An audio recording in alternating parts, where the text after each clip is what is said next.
What is up, ladies and gentlemen? This is Chase with Semi-Pro's Garage, and we are back at it again. Today we are going to install the transmission into the car. You guys will get to see the rundown of the transmission, a little bit of like the parts and everything and what it took to build the transmission. And then we will clip the video and you'll get to see it actually sitting in the car.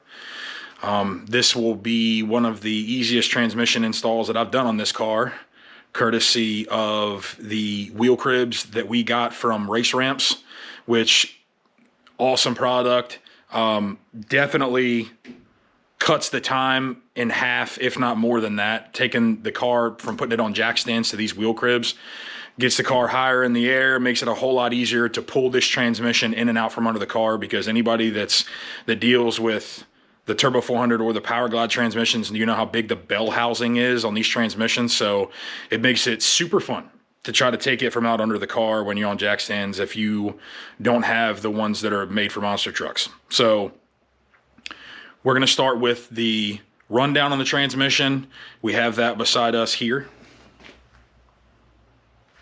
And then we're going to do, which I don't know if you guys even actually saw that, but it's on the ground right there. And then we're going to talk about the converter spacing, what that is, how to set it properly, and what damage can be done if you don't have proper converter spacing. So what we'll do now is I'll give a rundown of the transmission. So I'm going to go ahead and clip this video now, and then get the forward-facing camera set it up on my head so you guys, we can talk about the transmission and then go directly into the converter spacing. So be right back. All right, so now the rundown of the transmission. So as you guys can see, Turbo 400 transmission, stock case. I probably should have with everything we have invested, I probably should have a reed case or something along those lines, but with everything we have, I really think that it's going to be good for what we're doing. I could be wrong, so I guess we're going to find out together. So we just got done. What we were waiting on was, I think I already said this though, but we were waiting to get our dump valve. So we put our dump valve on the transmission. We have our, ICT billet cover here. We have another one on the other side where the speedo used to go that we drilled and tapped for our bleeder hose here. So we went 1/8 inch MPT on the transmission housing, drilled that out. So what it's going to allow it to do now is, I think I touched before how we were losing a lot of fluid out of this transmission from being on when we were on the transmission brake. It was dumping more fluid than what we realized out of the stock vent tube. So, when we figured that out, when I, took it apart to freshen it up, I went ahead and, made it a bigger orifice. And now what's going to happen is it's going to allow the fluid to stay in the transmission. It'll vent back, go into the rear of the transmission on the other side which I'll guess maybe I can rotate this and show you that. Maybe not. It's kind of sketchy. So, I don't know if you guys can see that right there. I have that, a 90-degree fitting, drilled and tapped. So that's where the fluid will return to the transmission. Go ahead and spin this back in place. All right. So that the fluid will return there, and this will be our vent tube, and I'll cut this to length, but we'll probably run a catch can or something like that, or just vent it. And the higher that is, obviously the better it'll be for the transmission, so that way it's not actually dumping fluid, it's just letting it vent pressure. Aftermarket, let me turn the light on for you guys so you can see. Aftermarket front pump, billet input shaft, billet forward drum. Every drum in this transmission is billet. Billet intermediate shaft, billet sun gear shaft, All Raybestos clutches and coated steels. Case saver, billet, second gear leave, reverse manual valve body, blah blah blah. Derail, however you want to say that. Deep pan, MMR, dump valve. Cheaper dump valve does an awesome job. We actually tested the amount of fluid that it actually dumps, and for the money, I really honestly don't think you can beat it. So we have our ground off of our dump valve wired to where the case saver goes, just grounded right there, and then the other side will get power from our trans brake. So how we have it wired up is going to be, when I'm on the trans brake button, which is, on my steering wheel, when I'm holding that button, it's opening that valve and allowing the car to come up on the brake a lot faster. And then whenever we launch the car, that dump valve then closes. Now, what I'm thinking about doing is I probably will tie it into an input and pulse it, so that way, and just do it, kind of giving away some little tricks here, but basically do it on a time delay. So, that thing will close or pulse. It'll just pulse slower and slower as time goes on until it's completely shut. And that way we can actually control it farther down track. And then if I actually want to grab it again, because, if I'm spinning or, the road won't take the power we have in the car, whatever, I can use that as another thing, to help me control wheel speed. So might do that, might not, I don't know. But that'll be something we talk about later in our later videos. So that is a very basic rundown of the transmission. What we're going to do now is we'll clip this video and we will go ahead and talk about the converter spacing. And then after the converter spacing, you guys will see the finished product, which I'll show you now and give you an idea of what we're going to do. So back there is our cross member for our transmission. So basically this transmission is just going to go in real nice like. Probably the easiest transmission install I've ever done, at least on this car. And then it literally just gets one bolt, grade 10 bolt on the bushing support here. And then we're going to use our jack and just keep the jack and hold the transmission in, because we don't use a mid plate on this car. So once we do that, done deal there. So now we'll go ahead and talk about the converter spacing. So here we go. Had a change in plans, so we went ahead and instead of, talking about the converter first, we decided to just go ahead and install the transmission in the car. Easiest transmission install that I think I've had since I've owned the car. It's like 18 foot off the ground. Super easy to just go in through the engine bay. So I'll go ahead and show you guys real quick literally just one bolt. Use the transmission jack to jack it up in place. Have not secured the transmission lines yet, which are like literally right there, because I need to get back and double check and make sure which one is the feed and which one's the return. I might have marked them, but I'm not 100% sure. So I didn't do that, didn't hook up the trans brake wiring, but just got it in place, ready to go. We can put the drive shaft in it and everything if we decided to do that. Ran my transmission vent tube up and just secured it right there. So it comes out of the, under the trans tunnel here and just runs up, and I'm just going to have it vent out right there. Let me go ahead and turn this light on. This thing's awesome. So all we had to do was get it up over the cross member, and then got the socket stuck on the nut like 2 years ago and just left it because it actually makes it a lot easier. So 17 millimeter socket, awesome. But up over the cross member, secured it with the bolt there. And like I said, just have the jack holding it in place until we decide to go ahead and drop the motor in. But everything's secured there. So now we'll go ahead and talk about the converter. So, converter spacing. What is it? Why is it important? So I will start by saying that when you drag race, this is like a hobby that you understand that you get what you pay for.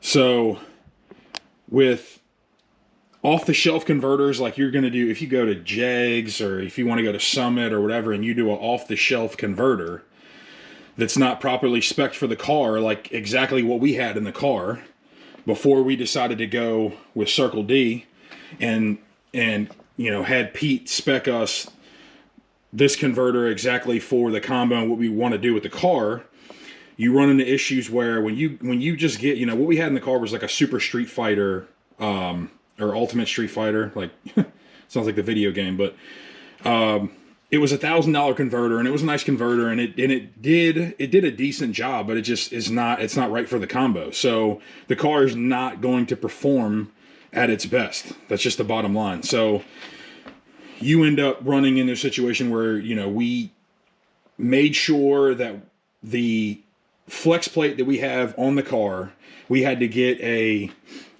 pilot bushing kit that we bought, that was because our converter obviously didn't have the right spacing for the pilot bushing. So we got a kit off of, it might have been Summit or Jags or whatever, irrelevant now, because again, when you get something that's spec'd for the right engine block and the transmission that you have, it comes with the pilot bushing already turned out to the right spacing, so you get the proper engagement of the center of the converter, and it's not pushing against the crank and the flex plate.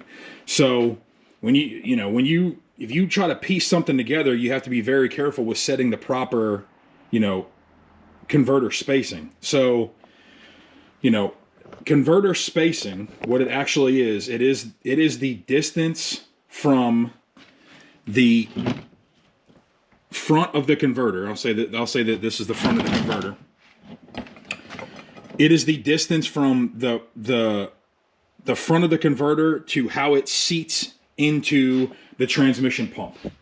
So it is the distance between how far in that converter is basically backed out of the pump to give you the right amount of space for when your converter expands or balloons, it doesn't ride against that pump housing, and when it's going to take the path of least resistance. So if you don't have enough space and it starts pushing against your transmission pump, the path of least resistance is that it's going to move its way forward, and it's going to wipe out your thrust bearing. You're going to have metal in your oil. You're going to trash your engine. So how you're actually, checking your converter spacing for proper clearance is you put the converter in the transmission. I mean, you hear guys, you could take the flex plate and you can set it on, you can set the converter on the flex plate and you can measure here, and, you measure the length of your transmission and drive shaft and, do all this stuff and stand on your head and stack BBs. The bottom line is the best way for you to get proper clearance and to make sure that it is set right is you're going to have to put the transmission in the car, with the engine and everything in the car, and you're going to have to put the converter in, and you're just going to have to see what that spacing is. That's the bottom line. That's the only way you're really going to know exactly what that is when you actually do it. And it's going to save you a huge amount of time in the long run and frustration. So you take this converter, I don't know if you guys will actually be able to see down in this converter.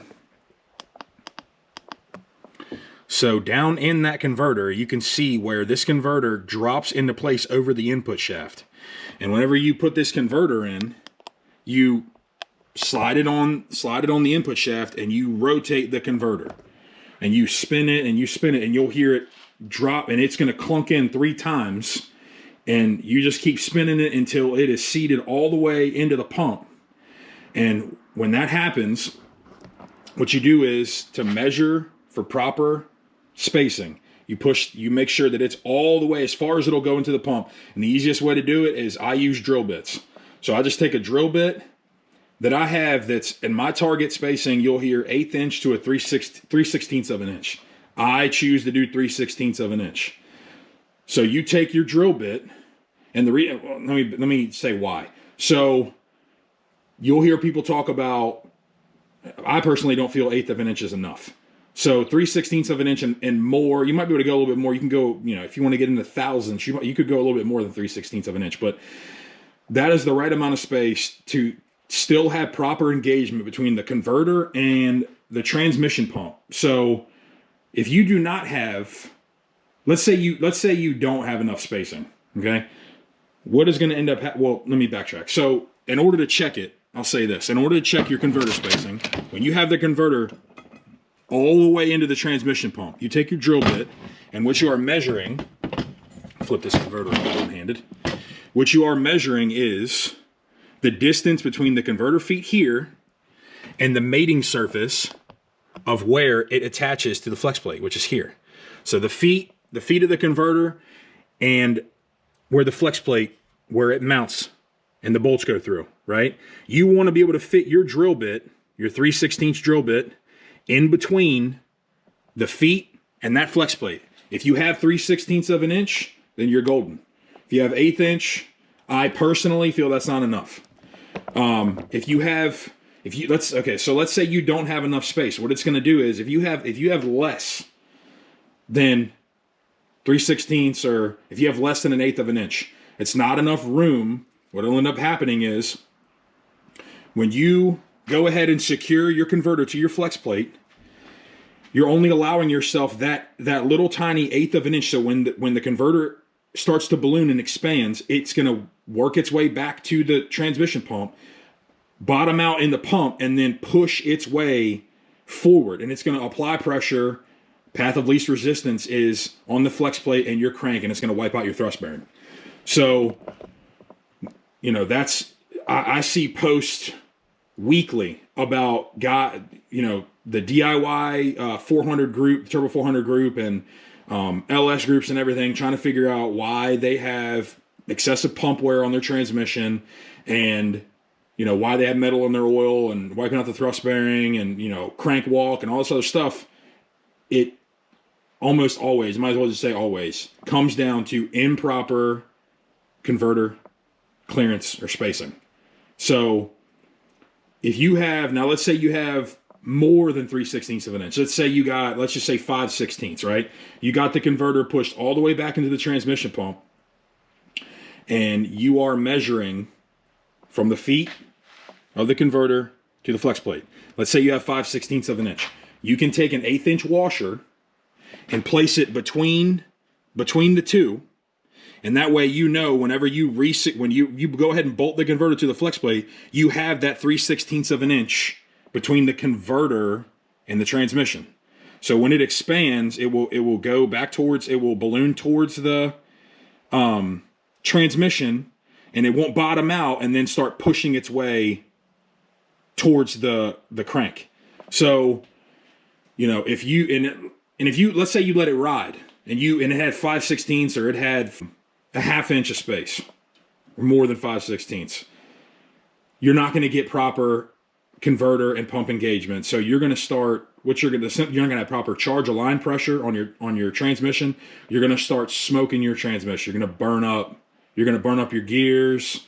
It will do all kinds of havoc to your transmission. So you got to have, some people will get lucky. Some people will just go ahead and slap the converter in, and they might not have any problems with an off-the-shelf converter, Jegs or Summit, whatever. But you get what you pay for. Circle this. Pete is the man. He hooked me up with this converter. I already know that I will be able to slap this converter in the car with no problems, because we sent this converter back. He took care of us free of charge, cut it open, restalled it, and did what he needed to do for the new combo that we're going to have with the car.